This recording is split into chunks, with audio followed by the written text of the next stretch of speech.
तो अभी तो हम लोग रिलीज काइनेटिक्स की जो देख रहे थे क्लासेस, उसमें भी हम लोग रेट ऑफ रिएक्शन वगैरह देखे थे। आज हम लोग शुरू करेंगे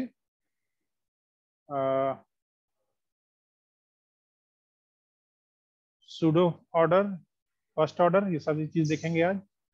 तो क्या होता है, पहला उसमें आता है आपका सूडो ऑर्डर रिएक्शन। तो सूडो ऑर्डर रिएक्शन में क्या आता है, ठीक है, reaction in which one of the reactant, मतलब जो रिएक्टेंट है यहाँ पे, वन ऑफ द रिएक्टेंट का मतलब यहाँ दो रिएक्टेंट की बात हो रही है। One of the reactant is present in a large access, मतलब दो रिएक्टेंट है ए और बी, और दोनों में से कोई एक ज्यादा क्वांटिटी में है, ठीक है, लार्ज एक्सेस में है। Then shows an order different from the actual order, ठीक है, मतलब तो जो उसका ऑर्डर शो कर रहा है वो अपने एक्चुअल से डिफरेंट शो कर रहा है, ठीक है। shows an order different from the actual order, मतलब सूडो ऑर्डर में क्या हो रहा है, सूडो ऑर्डर में हो रहा है कि आपके दो रिएक्टेंट्स हैं, ठीक, दो रिएक्टेंट्स में से एक रिएक्टेंट ज्यादा क्वांटिटी में ज्यादा है, ठीक है, और ज्यादा होने के नाते क्या हो रहा है, शोज एन ऑर्डर, मीन्स कैसा ऑर्डर शो कर रहा है, डिफरेंट फ्रॉम द एक्चुअल, ठीक है। अब वो एक्चुअल से अलग दिखा रहा है कुछ, अब क्या अलग दिखाएगा इसको आगे देखेंगे। द द एक्सपेरिमेंटल ऑर्डर, ठीक है, which is not the actual one, is referred to as the pseudo order, मतलब कि जो एक्सटेंडेड ऑर्डर है, सॉरी, जो एक्सपेरिमेंटल ऑर्डर है, which is not the actual one, ठीक है, एक्चुअल वन के बराबर नहीं हो रहा है, इज रिफर्ड एज, मतलब जो एक्चुअल के बराबर नहीं दिख रहा है, मतलब कि जो एक्चुअल ऑर्डर था वो ऐसा नहीं दिख रहा है, क्यों, क्योंकि एक एक्सेस में था। तो इस तरह में जिसमें कि दो रिएक्टेंट में से एक बहुत ज्यादा होता है, उसमें क्या करते हैं, उसको हम सूडो ऑर्डर बोलते हैं, ठीक है, उसको सूडो ऑर्डर से रिप्रेजेंट करते हैं।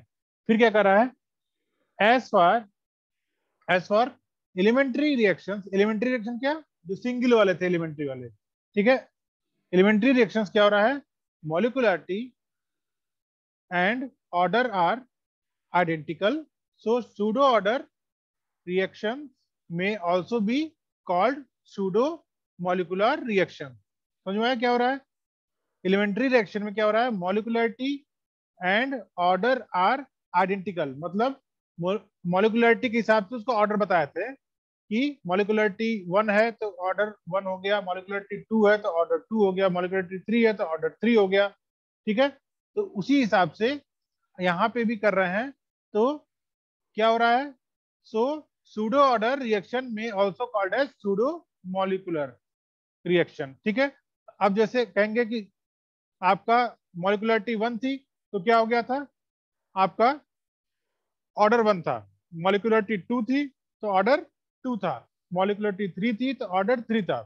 अब अगर ऑर्डर का रहा सूडो है तो मॉलिक्युलरिटी भी सूडो हो जाएगी, ठीक है, तो मॉलिक्युलरिटी भी सूडो होगा, तो इसलिए इसका नाम क्या पड़ा, सूडो ऑर्डर रिएक्शन का, ठीक है। अब इसके बाद नेक्स्ट क्या कर रहा है, let us consider a reaction. अब रिएक्शन हम लोग कंसीडर कर रहे हैं क्या, ए प्लस बी गिव्स प्रोडक्ट, ठीक है, ए और बी दो रिएक्टेंट्स हैं। अब इसमें नेक्स्ट क्या कर रहा है, in this reaction B is present in large excess, B की क्वांटिटी ज्यादा है, ठीक है, इन कंपेयर टू ए।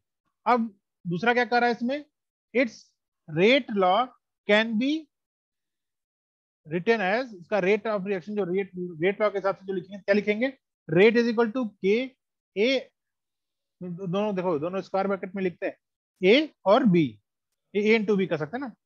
अब इसको फिर क्या कर रहा है, as B is in large excess, B ज्यादा क्वांटिटी में है, इट्स कंसंट्रेशन रिमेन्स, कैसा रिमेन्स रहेगा, practically constant in the course of reaction. अगर रिएक्टेंट ज्यादा है तो क्या होगा कि उसका जो क्वांटिटी है वो कांस्टेंट की तरह से एक्ट करती है, मतलब कि ए रिएक्शन करके ए खत्म होगा, बी अभी भी बची रहेगी, ठीक है, तो बी की वैल्यू कांस्टेंट मान ली जाती है वहां पे, ठीक है। अब उसको कांस्टेंट मान लिया तो क्या हो गया, so rate is equal to K dash A, where new rate constant K dash is equal to K B. ठीक है, अब इसको कांस्टेंट मान लिए तो इसको सेपरेट कर सकते हैं। ठीक, अब नेक्स्ट क्या कर रहा है, thus actual order of reaction is second order but is, क्या हो रहा है इसमें, practice is it well as, क्या हो रहा है इसमें कि practice it will be first order. मतलब एक्चुअल ऑर्डर क्या हो रहा है of the reaction is second order, actual order क्या हो रहा है सेकेंड ऑर्डर का है, बट इन प्रैक्टिस क्या हो रहा है, इफ इट विल क्या करेगा, it will be first order. Reaction दो ले रहे हैं, कौन कौन से, ए और बी। बी की क्वांटिटी इतनी ज्यादा है कि उसको कांस्टेंट मान लिए, तो क्या हुआ, वो दो रिएक्टेंट है, तो एक्चुअल तो वो क्या हुआ सेकेंड ऑर्डर का हुआ, लेकिन जब इसको एक कांस्टेंट मान लेते हैं कि एक अभी ज्यादा चलेगा रिएक्शन में, एक एक जल्दी खत्म होगा, तो क्या किया उसको, it will be first order, मतलब वो एक फर्स्ट ऑर्डर की तरह से बिहेव कर रहा है, सेकेंड ऑर्डर का है, फर्स्ट ऑर्डर की तरह रिएक्ट कर रहा है, तो उसको क्या बोल देंगे, so the reaction is said to have a pseudo first order. ठीक है, उसको क्या बोलेंगे, सूडो फर्स्ट ऑर्डर, मतलब दो रिएक्टेंट है, एक कांस्टेंट हो रहा है तो दूसरा क्या हो रहा है, दूसरा कांस्टेंट नहीं है, तो कांस्टेंट वाले को अगर सेपरेट करते हैं तो क्या हो गया, वो दो तो था, रिएक्टेंट दो थे, लेकिन यहाँ पे एक ही लिया गया, क्यों, क्योंकि एक को कांस्टेंट किए, इसलिए एक दिख रहा है दो है, तो इसको क्या बोलेंगे, सूडो फर्स्ट ऑर्डर। मतलब ये एक दिखा रहा है एक नहीं है, दो के है, लेकिन रिएक्शन जैसा देखेंगे एक कांस्टेंट हो गया, इसलिए उसको क्या बोलेंगे, सूडो फर्स्ट ऑर्डर। ठीक है, अब इसके बाद जो इसमें नेक्स्ट आता है वो है एग्जाम्पल्स, हाइड्रोलिसिस ऑफ सुक्रोज। इसमें हाइड्रोलिसिस ऑफ सुक्रोज में कैसे हो रहा है, देखिए सुक्रोज है C12H22O11, वाटर एक्सेस में लिए क्या हो गया, ग्लूकोज एंड फ्रुक्टोज में ब्रेक डाउन हुआ। ठीक है, अब इसमें देखेंगे, if a large access of water is present is practically, क्या हो रहा है इसमें, कांस्टेंट, सो रेट लॉ में बी रिटर्न एज, तो रेट लॉ कैसे लिखेंगे, रेट इज इक्वल टू के C12H22O11 और H2O, इस तरह से आप लिखेंगे। फिर रेट के लिए आप क्या करें, के, अब इसमें H2O को आप एक्सेस में ले रहे हैं, उसको कांस्टेंट मान लिए, तो क्या हो गया, के C12H22O11, इस तरह से हो जाएगा। मीन्स ये आपका कहने के लिए तो ये क्या है कि इसके पास में दो रिएक्टेंट हैं, एक ये वाला दिख रहा है, ठीक है, इसमें क्या है, दो दिख रहे हैं, कौन कौन से, एक आपका ये वाला दिख रहा है, दूसरा आपका मीन्स एक आपको क्या दिख रहा है, सुक्रोज दिख रहा है, उसके साथ में वाटर दिख रहा है, दो है, तो सही से में क्या होना चाहिए, इसका एक और इसका एक, ये दोनों मिला के सेकेंड ऑर्डर होने चाहिए थे। ठीक है, लेकिन ये H2O एक्सेस में है, तो इसको क्या हुआ, इसको कांस्टेंट मान लिए, तो ये कांस्टेंट हो गया, तो इसको कांस्टेंट ले लेंगे। उसके बाद फिर क्या बचा, सिर्फ यही वाला बचेगा C12H22O11, तो यहाँ से क्या हो गया रेट आपका, ये वन आएगा सिर्फ, तो मीन्स रेट ऑफ रिएक्शन को वन मान लिए, लेकिन वन नहीं है, इसलिए क्या बोलेंगे उसको, सूडो फर्स्ट ऑर्डर बोलेंगे। ठीक है, दस रिएक्शन, द रिएक्शन दो of second order is explanatory found in the first order, means है सेकेंड ऑर्डर का, लेकिन ये इसका जो डिस्क्रिप्शन देखेंगे तो ये क्या हो रहा है, फर्स्ट ऑर्डर की तरह से दिखा रहा है, so it is coming under किसमें, is coming under pseudo first order. इसके बाद से आपका आता है जीरो जीरो ऑर्डर रिएक्शन में। ठीक है, अब जीरो ऑर्डर में क्या होता है, in a zero order reaction rate is independent of the concentration of the reaction, means rate is independent of the concentration, concentration से फर्क नहीं पड़ेगा, चाहे दो रिएक्टेंट में से एक बहुत ज्यादा हो चाहे एक बहुत कम हो। ठीक है, अब जीरो ऑर्डर रिएक्शन में क्या कर रहा है, let us consider a zero order reaction, क्या कर रहा है इसमें, ए रिएक्टेंट है, फिर उससे प्रोडक्ट फॉर्म कर रहा है, तो देखिए इसमें क्या क्या चीजें दी हुई हैं, इनिशियल कंसंट्रेशन ए का क्या दिया है, स्मॉल ए। ठीक है, इनिशियल कंसंट्रेशन स्मॉल ए है, और प्रोडक्ट क्या है, 0 है। वैसे जैसे आपको बताया था गेहूं और आटे वाला, तो इनिशियल में क्या होता था, गेहूं आपके पास 10 किलो है, 10 किलो है, आटा आपके पास क्या है, 0। जैसे जैसे गेहूं पिसता जाएगा वैसे वैसे आपका गेहूं कम होता जाएगा और प्रोडक्ट आपका आटे का प्रोडक्ट बढ़ता जाएगा। ठीक है, तो इनिशियल क्या है कंसंट्रेशन ए का, स्मॉल ए, और प्रोडक्ट 0। धीरे धीरे क्या हुआ, आपका फाइनल कंसंट्रेशन क्या हो जाएगा कि जितना प्रोडक्ट बना, जितना प्रोडक्ट बना उसमें से माइनस कर देंगे।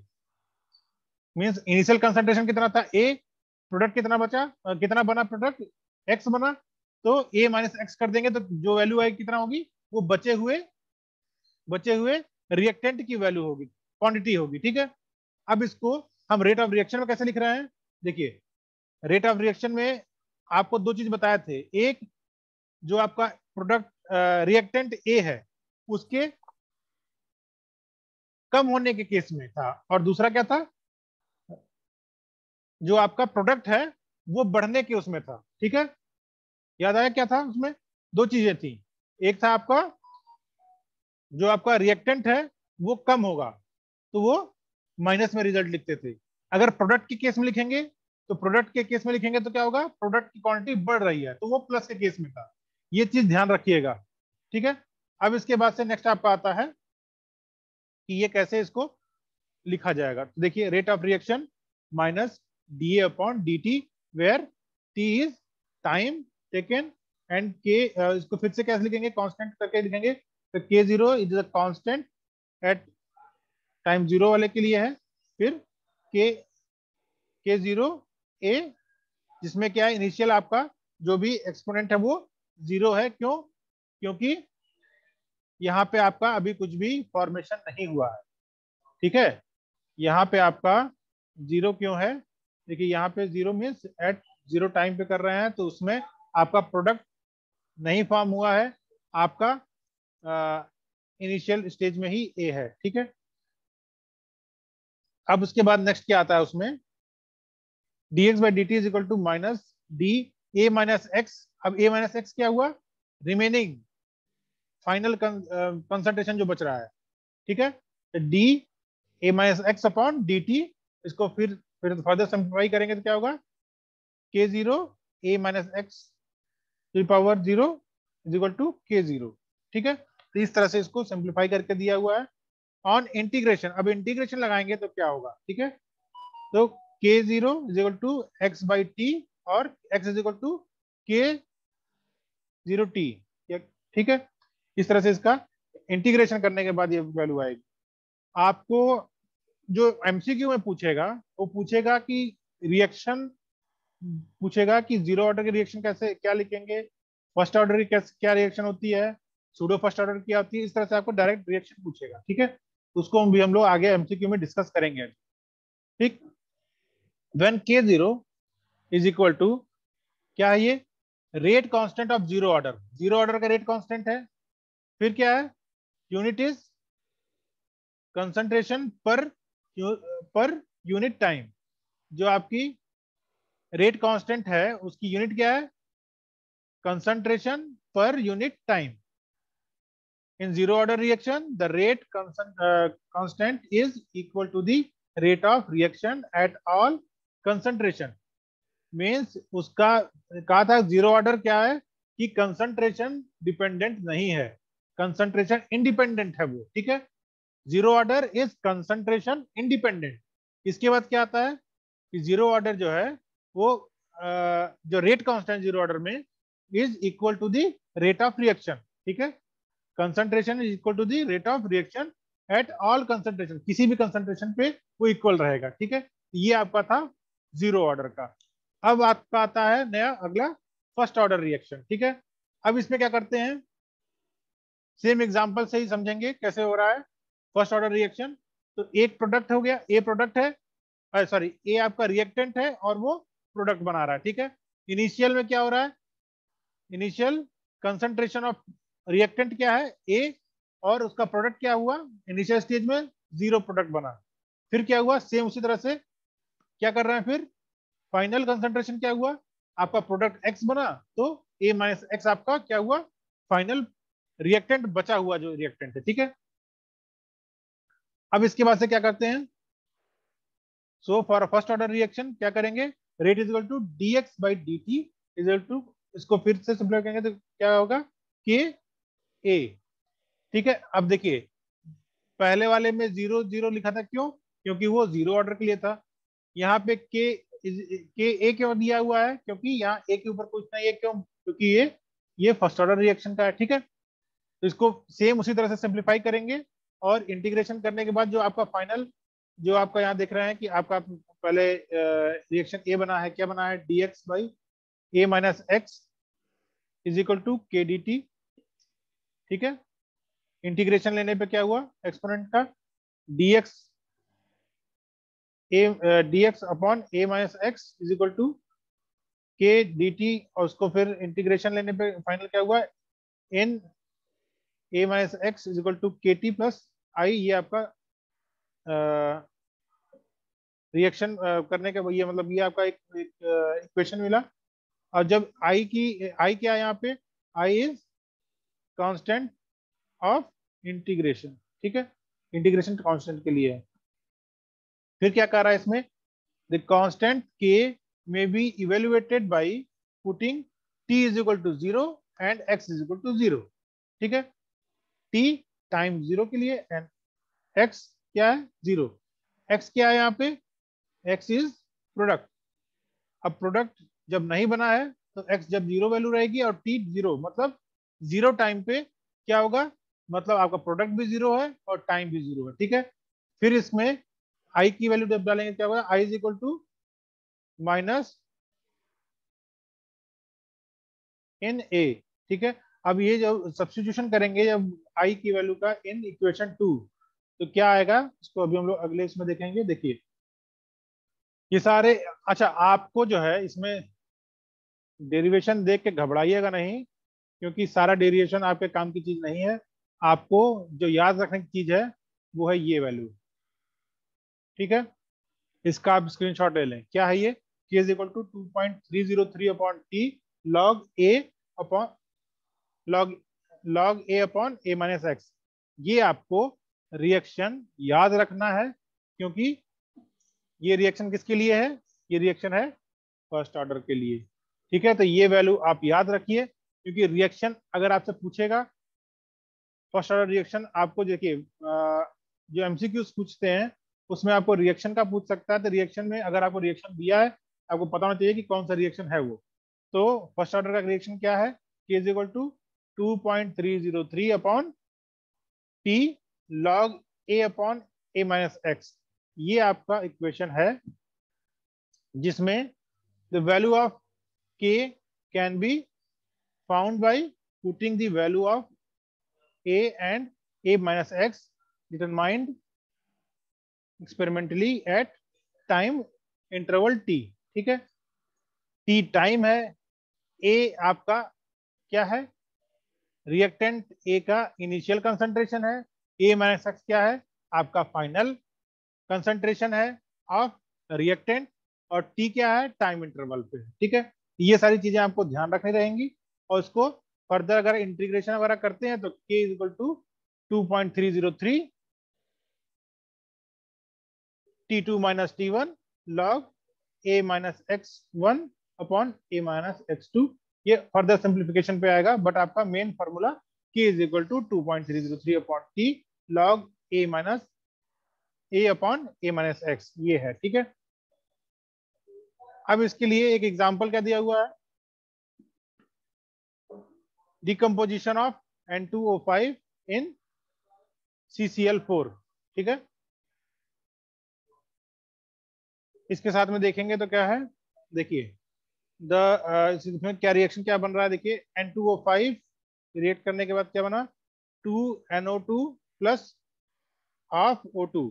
ठीक है, the progress of reaction is monitored by measuring the volume of oxygen evolve from the time to time. Means जो टाइम टू टाइम आपकी जो ऑक्सीजन रिलीज होगी, अब रिएक्शन जब लिखते हैं तो उसमें इस तरह से उसमें ऐसे बना के रखते हैं।